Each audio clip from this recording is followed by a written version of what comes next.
Bawaslu Ogan Komering Ulu membuka pendaftaran pengawas kelurahan dan desa atau PKD untuk pilkada serentak dan saat ini sudah ada 120 calon yang mendaftar.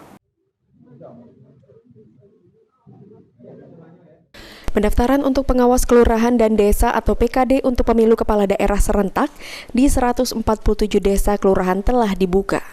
Dan sampai saat ini di Bawaslu Ogan Komering Ulu sebanyak 120 orang telah mengambil formulir pendaftaran sejak tanggal 18 Mei lalu dan akan ditutup pada tanggal 21 Mei mendatang. Jika nanti di proses pembukaan belum memenuhi kuota, maka akan ditambah 1 hari. Dengan langkah tersebut, Bawaslu Ogan Komering Ulu berharap dapat memenuhi kebutuhan pengawas di seluruh desa dan juga kelurahan yang ada di Kabupaten Ogan Komering Ulu.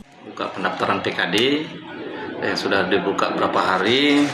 Hari ini sudah dapat laporan 120 orang yang sudah mengambil formulir.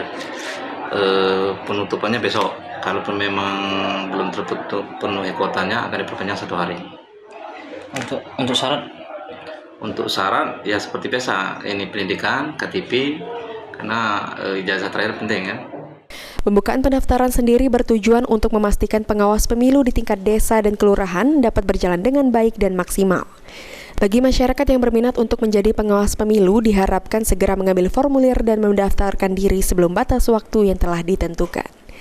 Ari Pranika, PAL TV.